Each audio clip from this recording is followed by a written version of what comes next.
Por favor, porque directores y profesores de una unidad educativa nos cuentan cómo los alumnos hablan del maltrato que viven en sus hogares y cómo este maltrato repercute en las calificaciones. Preste atención a la nota porque más adelante seguiremos hablando justamente con un invitado especial.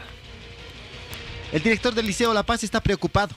En la última semana ha recibido comentarios de cómo sus alumnos son agredidos físicamente por sus padres. No ha venido al colegio y se ha escapado de casa por miedo a nosotros, porque sabía que el día sábado teníamos entrevista con todos los profesores en el colegio y es por esa situación que se ha salido del colegio, se ha escapado de la casa. Entonces ese es un problema que nos llama la atención. Hay otro problema que tenemos de un estudiante que se pone muy mal cuando ha llegado al día sábado. ¿Por qué? Porque nos cuenta que su mamá la pega, la maltrata, la enmanilla al catre y la golpea. Su mamá es policía, nos indica el estudiante. Esto crea inquietud en él porque el rendimiento académico de los estudiantes por lo general es el reflejo de cómo están en sus casas.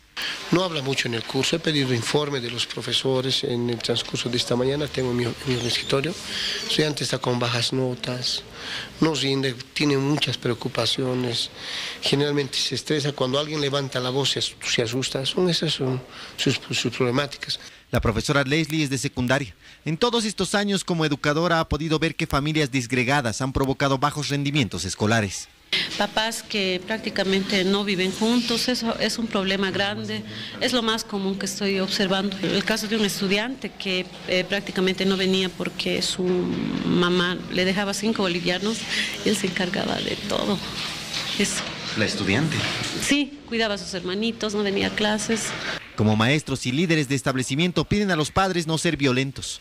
No necesitan utilizar los golpes para la educación, crean niños introvertidos. Pero asimismo también, aparte de los bajos rendimientos escolares, los crea en otros casos niños violentos con sus compañeritos. Y este solamente es un caso porque fuimos a un establecimiento, nos imaginamos que esto se replica en muchas otras unidades educativas. Don Gustavo Mejía, director nacional de la Escuela de Padres, buenos días, bienvenido. Un gusto saludarlo. Buen día. Buen día.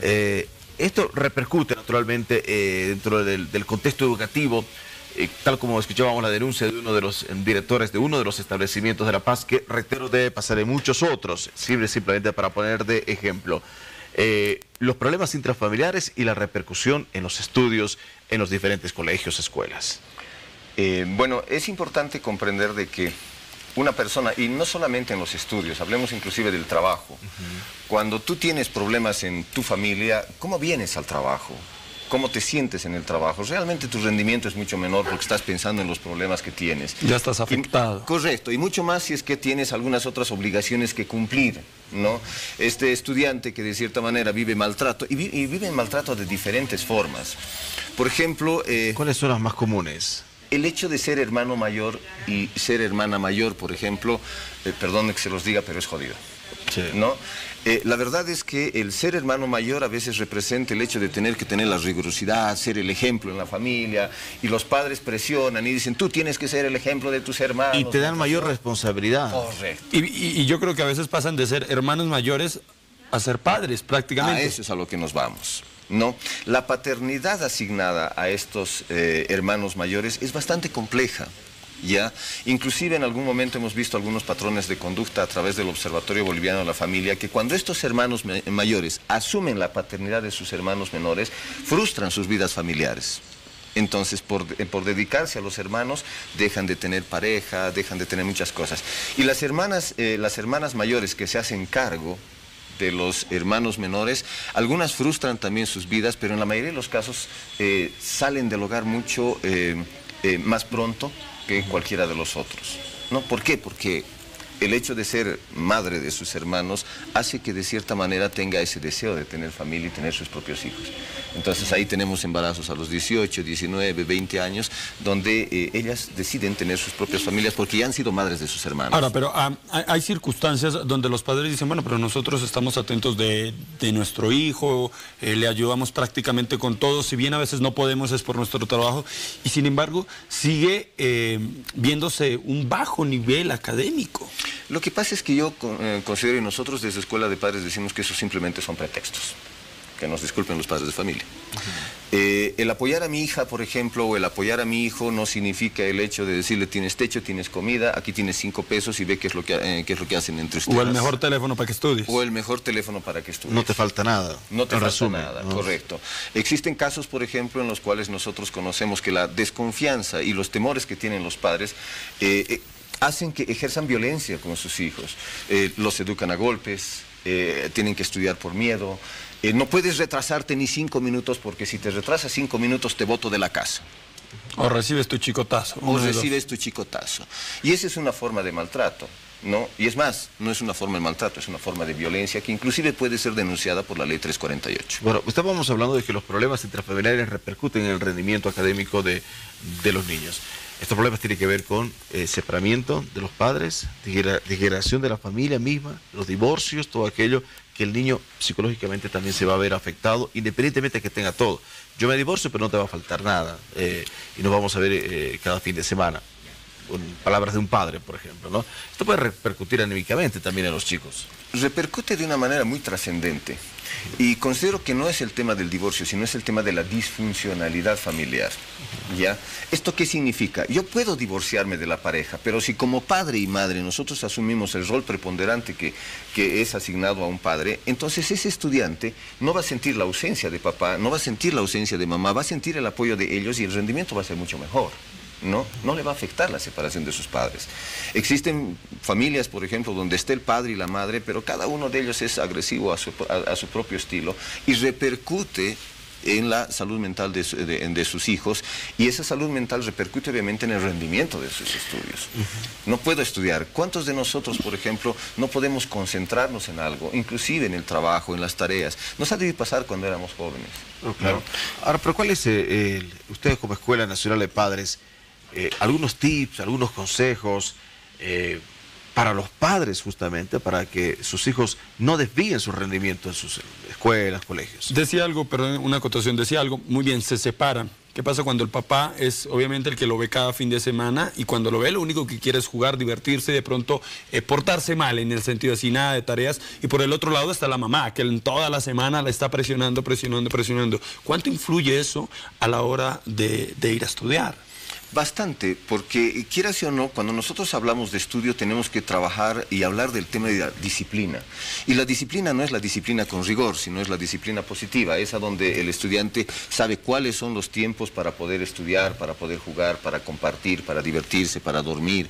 Entonces, mientras el estudiante tiene esa disciplina bien formada y adecuada, obviamente no va a tener ningún problema y va a poder compartir con sus padres el tiempo que sea necesario. El ser padre de fin de semana es bastante complicado porque yo vengo a romper reglas cuando la madre está tratando de ordenar, o ocurre a la inversa también en aquellos estudiantes que están en poder de sus padres y viene la madre a tratar de desordenar también estos espacios.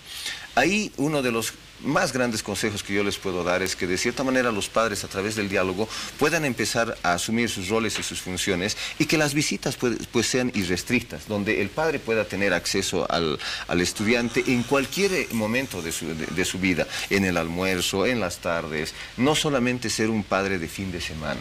Porque es cierto, muchos de nosotros pensamos que ser padre de fin de semana es portarse mal, porque como no jugué toda la semana con él, hoy tengo que jugar y generar desorden. De tal manera que cuando devuelvo al niño, devuelvo a la niña, está totalmente desordenado y mamá trata de el niño piensa que vuelve a su cárcel. Correcto. En otras palabras, ¿no? Le decía, retomo nuevamente mi pregunta, ¿cómo tiene que ser el trato de los padres ahora con todas estas experiencias, estas evaluaciones que ustedes han realizado como Escuela Nacional de Padres? El diálogo para evitar el bajo rendimiento de los chicos. Correcto. ¿No? El diálogo es bastante importante con los hijos. Los hijos a veces tienen miedo de decirle a sus padres que están fallando en algo, por 3 razones importantes. La primera, porque los padres a veces no tienen la capacidad o no han desarrollado la capacidad de poder apoyar a sus hijos. La otra, los padres siempre utilizan el pretexto de que no tengo tiempo, hijo, ve qué es lo que haces, ¿no? Y la tercera, obviamente, es el hecho de que yo, como hijo, me sienta mucho menos y papá me diga, ¿cómo no vas a poder? Debes pedirle al profesor. Entonces, asigna los roles y las funciones del padre a la unidad educativa. Entonces, son estas 3 razones por las cuales los estudiantes no hablan con sus padres con respecto a las dificultades que tienen estudiantes. La educación es de la casa, la formación académica es en el colegio. Nosotros siempre hemos estado promulgando eso, inclusive al Ministerio de Educación le decíamos, si los padres no están involucrados en la educación, ustedes no deberían llamarse Ministerio de Educación, deberían llamarse Ministerio de Formación, porque la educación viene de casa. La formación se realiza en un periodo transitorio, el colegio, la escuela, el kinder, la universidad, pero la educación es toda la vida. Ahora, justamente respecto a este tema, ¿qué es lo que nosotros como padres a veces decimos, pero es que no tenemos tiempo, la verdad? ¿Cómo poder subsanar eso? Solo tengo el tiempo el fin de semana y mantienen todo el tiempo con la empleada o con la niñera. Vuelvo a decir, considero que eso es un pretexto. Dependiendo de cada etapa del desarrollo de nuestros hijos, requieren un tiempo específico, ¿no? Cuando son pequeños posiblemente requieren mucho más tiempo, pero cuando ellos ya pasan los 12 años, a veces 15 minutos, pero 15 minutos muy buenos son suficientes. Los primeros 5 nuestros hijos nos van a dar toda la información que consideremos necesaria. En los siguientes 5 minutos nosotros tenemos que decirles que los queremos, que los apreciamos, que ellos son realmente capaces. Y los siguientes, si él quiere compartir algo con nosotros, pues fabuloso. A veces con 15 minutos es totalmente suficiente como para enterarnos de la vida de nuestros hijos.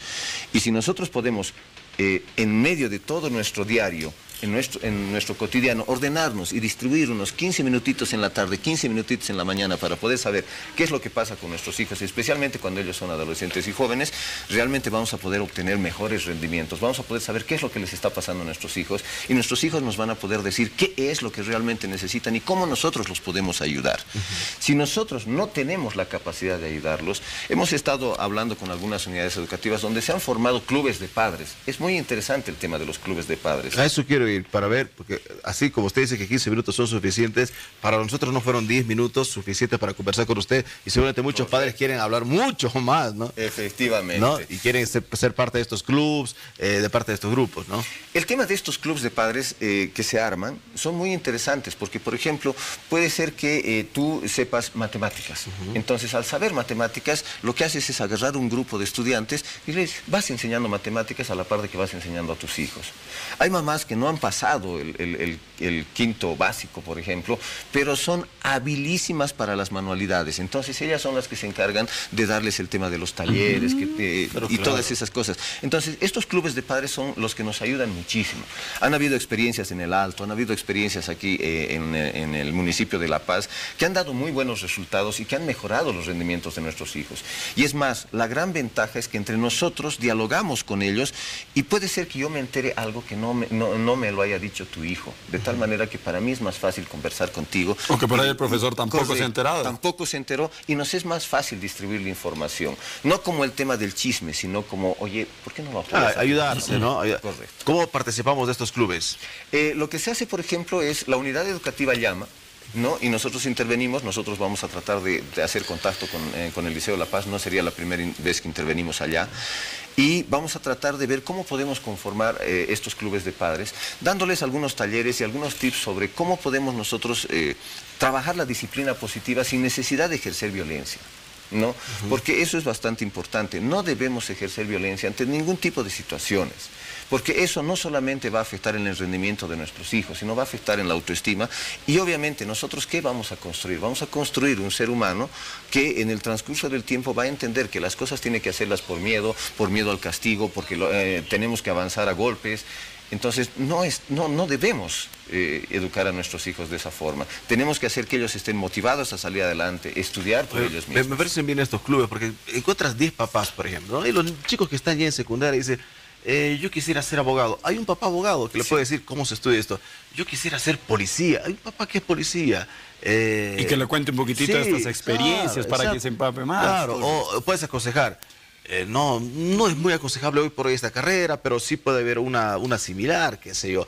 Bueno, y entre los padres se pueden guiar. En fin, bueno, puede haber una simbiosis de muchas ideas en beneficio de los chicos, ¿no es cierto? ¿Cuántos hijos tiene Gustavo? He tenido 4. 4. Gustavo, ¿hay algún teléfono? Porque yo sé que muchos padres van a querer justamente contactarse con usted para que le dé toda esta información y de pronto, ¿cuándo es que se podrían reunir? Bueno, el número de teléfono al que pueden contactarse es al 720-70-139. 720-70-139. Búsquenos en Facebook. Busque Escuela de Padres en Bolivia, encuentre el logotipo amarillo, ahí estamos. O de lo contrario, Gustavo Mejía Clavijo, que nosotros facebookeamos y whatsappeamos todo el tiempo. Qué bien, qué interesante. Cuando le preguntaba cuántos años tenía, ¿cómo están los chicos? Le iba a decir, porque usted tiene que ser un padre ejemplar. Bueno, el padre... O por lo menos intentando, porque es difícil. Yo siempre digo, ¿no? No soy yo quien tiene que agarrar y decir que soy buen padre, son Sino mis los hijos hijos, quien tienen que hay agarrar. que evaluarlos en todo caso, ¿no? Sí, porque es difícil que alguien diga, yo soy mal padre, o yo soy muy buen padre. No es difícil reconocer eso. Sí. Es mejor que ellos lo evalúen a uno. En algún momento me decían, ¿y cómo son sus hijos, Gustavo? Yo les digo, mis hijos son buenos. Y dicen, bueno, pero ¿qué cataloga como bueno?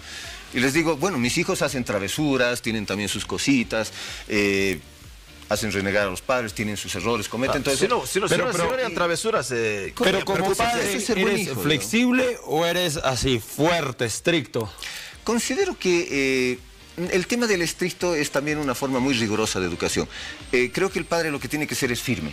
Estar totalmente convencido de lo que dice, como para que su hijo esté convencido de lo que verdaderamente es. Como para que le crea. Correcto. La firmeza es totalmente diferente a la dureza. Bueno, qué linda charla que tuvimos, Gustavo. Gracias. Seguramente ya muchos padres van a estar interesados en organizar estos clubes y, bueno, realizar algunas otras consultas.